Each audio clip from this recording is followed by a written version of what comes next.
अस्सलाम वालेकुम हज़रात। बहुत से गैर मुस्लिम भाई हमसे सवाल किया करते हैं कि ये बताएं कि ये बात कैसे साबित होती है हज़रत मोहम्मद सल्लल्लाहु अलैहि वसल्लम ही अल्लाह के नबी हैं। आप सल्लल्लाहु अलैहि वसल्लम पर फरिश्ता आता था, ये किसी ने नहीं देखा, अल्लाह को किसी ने नहीं देखा, तो ये क्यों ना समझा जाए कि हज़रत मोहम्मद सल्लल्लाहु अलैहि वसल्लम ने अपने निजी फ़ायदे के लिए और ख़ुद को मशहूर करने के लिए यूं ही खुद को अल्लाह का नबी घोषित कर दिया था। अस्तग़फिरुल्लाह, ये लोगों का सवाल हुआ करता है। तो भाइयों, ये इल्ज़ाम लगाते वक्त ध्यान रखिए कि काबे की हिफाजत का ज़िम्मा पहले से ही नबी सल्लल्लाहु अलैहि वसल्लम के ख़ानदान के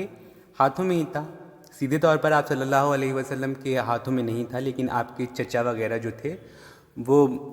काबे में बुतों वगैरह की देखभाल किया करते थे। और आप सल्लल्लाहु अलैहि वसल्लम अगर ख़ुद को आला मकाम पर पहुंचाने के लिए अल्लाह का रसूल ख़ुद को बता रहे थे, तो होना ये चाहिए था कि काबे की चाबियां मक्का वाले नबी सल्लल्लाहु अलैहि वसल्लम के हाथों में खुशी खुशी रख देते, क्योंकि यही तो आप सल्लल्लाहु अलैहि वसल्लम का प्लान था आप लोगों के मुताबिक। मगर हुआ क्या, तमाम मक्का वाले हज़रत मोहम्मद सल्लल्लाहु अलैहि वसल्लम की जान के दुश्मन बन गए। हज़रत मोहम्मद सल्लल्लाहु अलैहि वसल्लम ने नबी होने की घोषणा के साथ अपने समाज के चलन यानी ग़ुलामों के साथ बुरा सलूक, औरतों के साथ ज़िना और मासूम बच्चियों के पैदा होते ही कत्ल कर देने की खिलाफत जो शुरू की, इसमें नबी सल्लल्लाहु अलैहि वसल्लम का निजी फ़ायदा क्या था? बल्कि इन कामों की वजह से अरब के पुरोहितों ने आप सल्लल्लाहु अलैहि वसल्लम को बेशुमार तकलीफ़ें देना शुरू कर दी। फिर भी अपने रास्ते पर आप सल्लल्लाहु अलैहि वसल्लम अडिग चलते रहे, जबकि अगर उन्होंने किसी निजी फ़ायदे के लिए यूं ही ख़ुद को नबी घोषित कर दिया था, तो उन्हें अरबी कुप्रथाओं का विरोध करना तब बंद कर देना चाहिए था जब उनके साथ बुरा सलूक होने लगा, और उनको अपनी स्ट्रेटजी पुरोहितों की हाँ में हाँ मिलाने वाली कर लेनी चाहिए थी जब लोगों ने उनका विरोध करना शुरू किया था। लेकिन समाज के पुरजोर विरोध के बावजूद जिस तरह नबी सल्लल्लाहु अलैहि वसल्लम अपनी बात पर अटल रहे, इसी से साबित हो जाता है कि वो हवा में बातें नहीं कर रहे थे, बल्कि उनको वाकई में ईश्वर की तरफ से प्रेरणा मिल रही थी। नबी सल्लल्लाहु अलैहि वसल्लम का अल्लाह ईश्वर से वाकई में कोई संपर्क था? क्या हज़रत मोहम्मद सल्लल्लाहु अलैहि वसल्लम के दावे के मुताबिक वाकई में उनके पास कोई फ़रिश्ता आता था या नहीं? इस बात का फ़ैसला आप ऐसे कर सकते हैं कि नबी सल्लल्लाहु अलैहि वसल्लम ने उस फ़रिश्ते द्वारा जिस संदेश कुरान के सुनाए जाने का दावा किया है, उस संदेश की बातों पर विचार कर लें। ये देखिए कि कुरान में ऐसी बहुत सी भविष्यवाणियाँ हैं जो समय समय पर सच्ची होती रही हैं। फिर आप देखें कि इस कुरान में कुछ ऐसी ज्ञान की बातें भी हैं जिनका पता उस समय के किसी इंसान को नहीं था। जैसे सूरा नाज़ियत यानी कि कुरान की सूरा 79 की आयत 30 में लिखा है कि अल्लाह ने धरती का आकार अंडे जैसा बनाया। आज विज्ञान भी प्रमाणित कर चुका है कि धरती अंडाकार है, पर 1400 साल पहले ये बात नबी सल्लल्लाहु अलैहि वसल्लम को किसने बताई? हाँ, अब ये लोग कहते हैं कि अंडे जैसा तो तर्जुमा बाद में करा जाने लगा है, पहले तो उसका तर्जुमा ये होता था कि उसको फैलाया है। तो भाई उसके दो तर्जुमे होते थे, और पहले लोग इस बात का मजाक उड़ाते थे कि वो उसका एक तर्जुमा अंडे जैसा होता है तो दुनिया अंडे जैसी कहाँ है। लेकिन अब जब दुनिया अंडे जैसी हो गई है तो अब उस तर्जुमे पर इंसान नहीं मजाक उड़ाएगा, अब जो है वो उस तर्जुमे के बताने पर इंसान को एतराज़ है।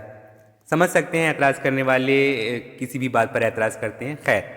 मिस्र में फ़िरऔन जिसने मूसा के समुदाय पर आक्रमण किया था, उसकी डेड बॉडी के सुरक्षित रहने का दावा भी कुरान में है। सूरा यूनुस की आयत 92 में लिखा है फ़िरऔन से मुखातिब होते हुए, इसलिए हम तेरे जिस्म को बचा लेंगे ताकि तू अपने बाद वालों के लिए एक निशानी हो जाए। बेशक बहुत से लोग हमारी निशानियों की तरफ से लापरवाह रहते हैं। 1898 ईस्वी में मिस्र में नील नदी के पास से मिली एक अति प्राचीन देह पर 1980 के दशक में फ्रांस के डॉक्टर मॉरिस बुकाय ने परीक्षण किए और ये घोषणा की थी कि आश्चर्यजनक रूप से बची रह जाने वाली इस देह की आयु और स्थान जहाँ ये मिली है, उससे इस बात की पूरी संभावना बनती है कि ये उसी फ़िरऔन का जिस्म है जिसका जिक्र कुरान में है। इसी तरह सूरह रहमान यानी सूरह नंबर 55 इसकी आयत 19 से लेकर 23 और सूरह फुरकान यानी सूरह नंबर 25 इसकी आयत 53 में समुद्र के बीच एक ऐसी स्थिति का जिक्र किया गया है जहां अल्लाह ने दो अलग अलग स्वाद की जलधाराओं को एक बैरियर के द्वारा आपस में मिक्स होने से रोक रखा है। ऐतिहासिक तथ्य ये है कि मोहम्मद सल्लल्लाहु अलैहि वसल्लम कभी अरब से बाहर की यात्रा पर गए ही नहीं, जिससे उन्होंने खुद दो न मिलने वाले समुद्रों को कहीं देख लिया हो और किसी और के द्वारा भी उनको ये बात बताए जाना संभव नहीं है, क्योंकि प्रकृति की इस विशेषता की तरफ मनुष्य का ध्यान काफ़ी बाद के ज़माने में गया। समुद्र के पानी में इस तरह के बैरियर होने के बारे में इंसान अभी हाल के दिनों में ही जागरूक हुआ है। अभी कुछ ही दशकों पहले समुद्र विज्ञानी जेक्स कास्टेव, जो 1910 से 1997 के बीच रहे थे, उनका ध्यान समुद्र में मौजूद इन दो स्वादों की और साथ बहती आपस में मिक्स न होने वाली जलधाराओं की ओर गया और उन्होंने इसका वैज्ञानिक कारण खोजा कि इन दोनों जलधाराओं की डेंसिटी अलग अलग होने के कारण ये समुद्र आपस में नहीं मिलते। तो जिस बात का पता अभी विज्ञान को चला, आज से 1400 वर्ष पहले इस अनोखे ज्ञान का किसी इंसान द्वारा दिए जाना संभव ही नहीं है। फिर सोचिए कि कुरान तक इस ज्ञान के पहुंचने का स्रोत क्या और कैसे रहा होगा। शिशु के लिंग निर्धारण के लिए माँ नहीं बल्कि पिता का शुक्राणु जिम्मेदार है, ये बात भी कुरान में लिखी हुई है। पवित्र कुरान की सूरह 53 की आयत 45 से लेकर 46 तक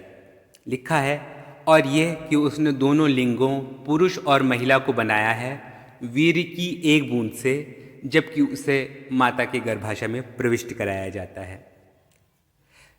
जबकि इस बात का पता आधुनिक विज्ञान को अब से महज कुछ समय पहले ही चला है कि बच्चे का लिंग जो है वो माँ से नहीं बल्कि पिता से निर्धारित होता है।